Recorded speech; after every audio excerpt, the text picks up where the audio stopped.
Hey, good afternoon. Haven't did a video in a while. Don't really have a lot of content. I got some parts in for the bus, and I found some old VW manuals. Old, some back to 1972. Gene Berg. So today, went to the hospital, they cut the cast off, put a new one on, and this is the last one. Next week, they'll remove the cast. I'm good to go. And then they're gonna fit me up with what they call a lymphoma, let's see, I can't pronounce it, but it's a lymphoma type pump that is for both legs, and I give myself treatments twice a day, and it's supposed to lower the risk of the vascular problems I have and getting sores on the bottom of my foot. But at any rate, enough of that. Yeah, here is the last pretty new cast. There it is. It'll be the last one. So, off the VW stuff. So, my motor that you're going to see this spring has Dillardos. CB Performance built the motor way back in the day for the individual I bought the car from, and this tech manual came with the car, and I believe I have two 48s on it. It's a big bore motor. And also the guy who did CB Performance build it, the owner was learning about everything, so he was thinking of turbos. So here we have one Turbo Mania, and again you can see all the highlights. He was giving this some serious thought. Good data, a lot of good data, talks about the different types. And again, I think CB Performance is the ones who came out with this. Yeah, you can see it right there by their tech department. They started collecting info and data as everyone got into turbos, so they came up with a manual, a book. And these are cool. Of course, we all know Gene Berg. So I got Gene Berg's book of technical articles, Gene Berg 801 set. A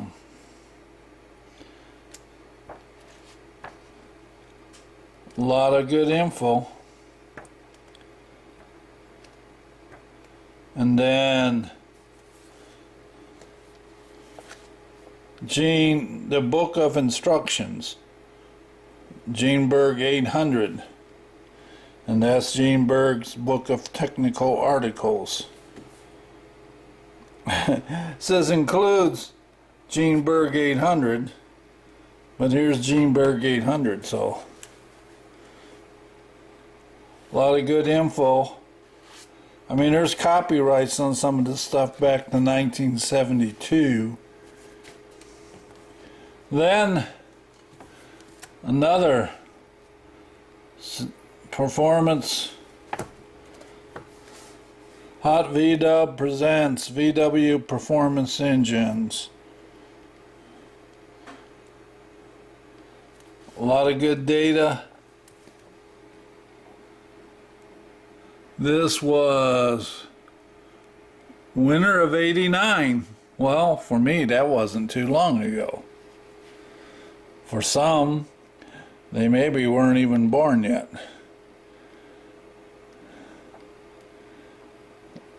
A lot of good illustrations. So I'm glad I found the technical books and these books on my Delardos. Another thing I ran across is OEV Dub. These guys used to be Rocky Mountain Motor Works.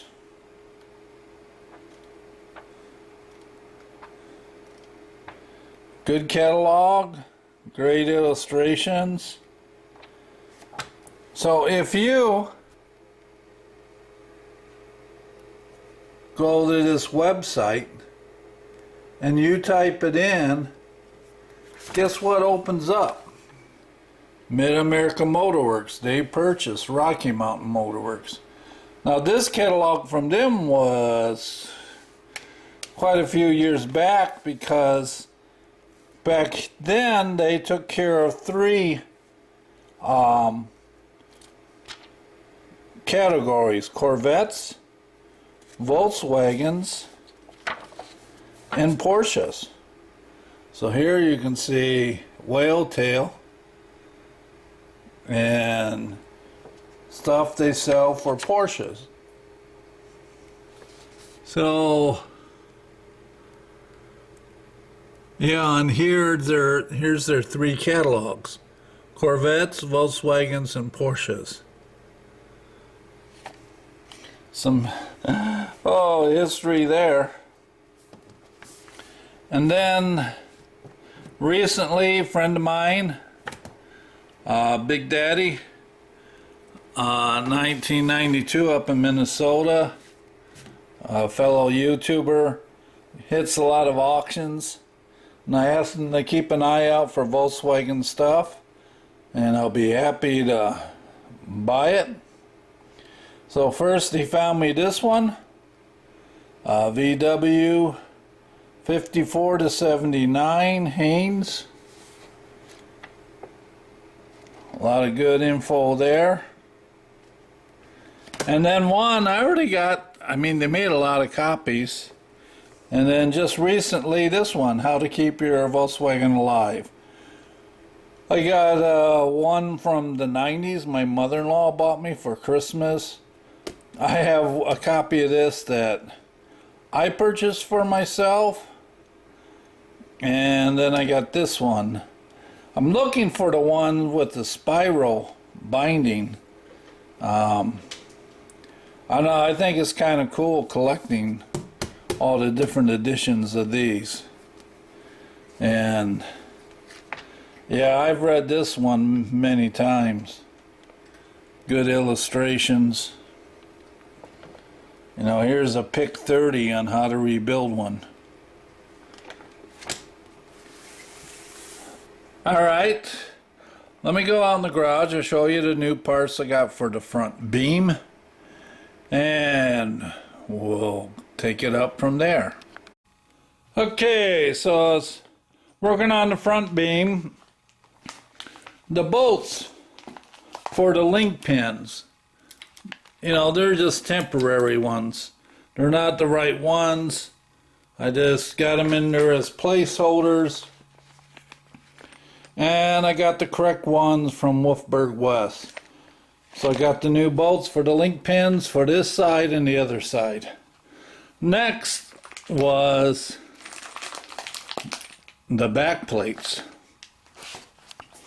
So I wanted to put the back plates on. And if I remember right, it was 10 years ago. This thing was buried in the mud. I think the back plates were pretty much perished. So I went ahead and ordered new back plates. And then of course I got the shoes and the new front wheel cylinders, front spring kit, the brake lines, all new tie rods. Just like Man, why'd you get new tie rods? Let me show you something over here. First, I'll show you. So I got the back plates, and then I thought, well, I need the bolts for bolting the back plate and the two wheel cylinders on, and then to connect the two wheel cylinders, yeah, I needed the brake lines. So really, I have everything I need to button that up.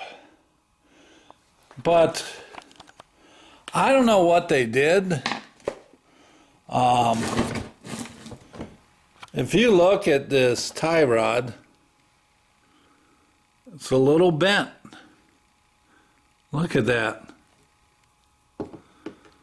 It's supposed to be straight. I think they drug it out of the mud with them. And the rear quarter panel, I needed one of these for the bus, so when I get back on the sheet metal, pretty good quality stuff from Wolfberg. So I'll show you over here on the bus what I'm talking about, if it'll show up. Right behind the cargo door. Let me zoom in.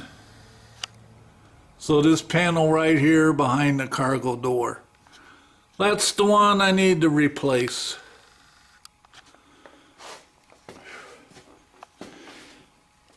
So